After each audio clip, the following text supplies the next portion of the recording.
So yeah, I think that's part of what the scriptures say about guarding your heart. guarding your heart. Because That's right.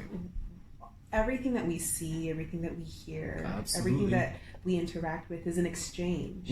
And if we don't guard the places in which we receive in terms of our ears, our eyes, like those are the things that go through our minds that will deposit in our hearts. Deposit right here. That's and true. if they take root, if bitterness or judgment or whatever people are saying or whatever you're seeing is taking root into your heart, Absolutely. then you weren't a good steward of your heart, that you allowed that to manifest without being, you weren't conscious of it. Yes. But to be aware. Be aware. That. That's And the good word, yeah. remove yourself from situations like that. It's where you get to keep your peace, where you gain strength in the Lord. Absolutely. To keep your peace, because that's something that people don't steal. Yes. People talk about the devil stealing your peace. No. You gave that away. That is true, isn't it? Yeah. Isn't that true? Yeah. Because you took, even if it's a small part of it, you gave something for the devil to hold on to. You know what I mean? And it takes root, and then before you know it, it gets like out of control. But like you said, be aware. Just be aware of it. Know when it's taking root. Attack it immediately. It's like, you have a garden and you see a weed sticking out, attack it immediately, or it's gonna like eat your whole garden out, right? So yeah, you got to be very careful of that stuff. Absolutely.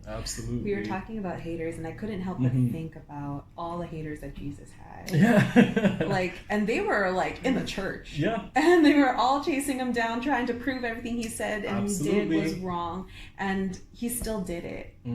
Whether they were out to kill him or trick him into something or whatever, like he still did Jesus. He didn't do Jesus in this language or that language or whatever. He just did Jesus. That is true. And that is true. He was grounded. He was very grounded. Yeah. Rooted in what his father said. He didn't move in what God didn't say for him to move in. There you go. And I feel like that is the power of what God does in your life. Yeah. That if you really submit yourself to him and he moves before you, there isn't anyone that can take your identity away. That is the truth. You know that you are a child of God. You know that this is my identity. I am the son of the living God. I'm a daughter of the living God. And you don't have to change. And you don't have to fit anybody's circle or clique or whatever. Or agenda. You're just moving in you. And that's the thing too that I try to stay rooted in as well. Like you said it perfectly. When you're just doing you, you're truly doing you. You're truly rooted, right? So whoever you come into contact with, I can come into contact with the richest people or the poorest people. You're always going to get the same person. I know there's people that change according to group and clique and agendas, but I never change, no matter who I come into contact with. I don't think you'll ever hear anyone saying, "Oh, he was different with me," or "He was different." No, I've just always been the same person. And my mother taught me a lot about that too. Like she's another person who's so, like, she's more outgoing than I am. She's more vocal than I am. So I learned so much from my mom as well, like growing up and watching her and how she interacts with everyone, and she treats everyone across the board fairly. And I'm so glad that she's been like that beacon of light in my life as well.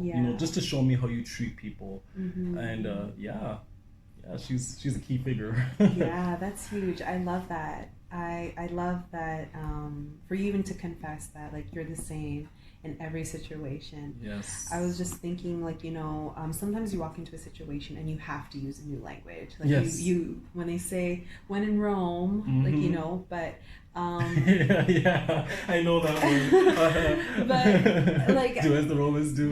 But yeah. And the scripture doesn't say that. Doesn't say that. It's like, why am I doing it and I don't have to? You know what I mean?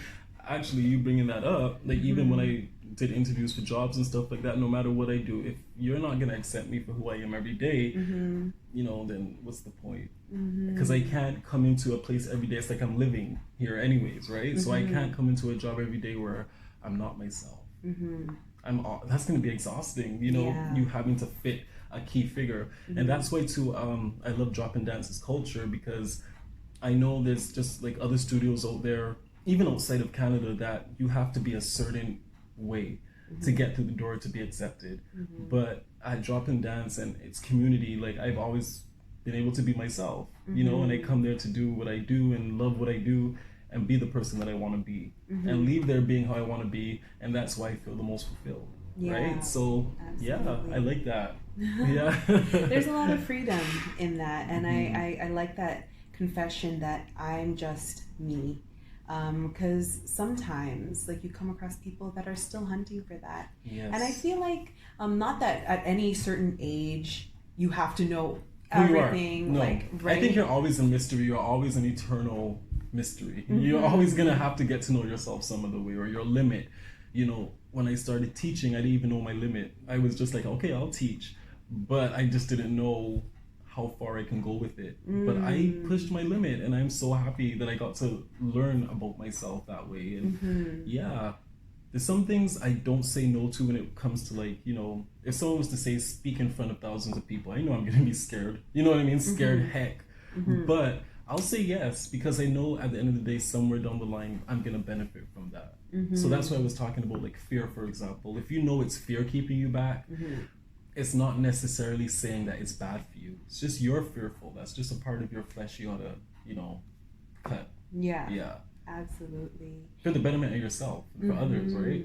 And I feel like if you live a life that isn't in service to others, just that thought that of self-preservation, because you know what, God's going to stick you into places and he will preserve you. Yeah, he will. He will cover you. He will make sure that you are nothing will harm you. He will. But you just need to put faith over fear. That's right. And the self-preservation is I hope nobody judges me for this, but it's a selfish thing. Yeah. It's selfish, because thereafter, when you are selfish about preserving yourself because of fear, then what? Like, I've never been the person, and my parents will attest to this, because I've probably given them a lot of headaches. It's cool. But, like, I've never been the person to be asking myself, what if? I feel like after high school, I was up until high school, I was, like, doing everything to please my parents, like, you know, get the A's and this and whatever, and do everything, like, sweep the floor and do the dishes, like, you know, like, be that dutiful daughter that, like, gets all the praises from the, you know. I love this. And, like, I wanted to fit their mold. I wanted to fit what they had, their idea of what they were going to mold their daughter into. And there was a point in my life where I felt like, is this it? Like, do I just get into a relationship, get married, and that's it? Like, have kids and then that's it? This can't be it. Like, self-awareness. Yeah. And, like, this is a long story, but long story short, like, I had to sit myself down and really assess, who am I living for? What am I doing this for? Who am I? What did God put in me that I'm frustrated that I can't do these things right now? Like, I'm this, I love that, I want to do these, and, like, why am I trying to live my life to fit a timeline that other people set for me? Yeah, timeline is another thing. Absolutely. Time is a huge thing. People think that life or time, because they teach it in school, is a line. It just goes from here, point A to point B, and it doesn't work that way. I see time as levels. Like, when you plant a seed, it doesn't go on a timeline from here to here. It grows through things and processes, and it breaks things, and it experiences a new level of this, a new level of that, and it always has a place of vulnerability. Each level is a place where there's a new place to be vulnerable, but a new place to rely on God for strength. And I've found that the more I push my faith, the more fear tries to level up, you know? Let's keep going, trust you know? me. I know. And that's the thing too, like, peer pressure is another thing I also want to say as well. You're right. From high school, there's this peer pressure thing that you have to do everything in a specific time frame, right? And I think that creates a lot of fear. And like you said, when you get older, you say, who am I doing this for?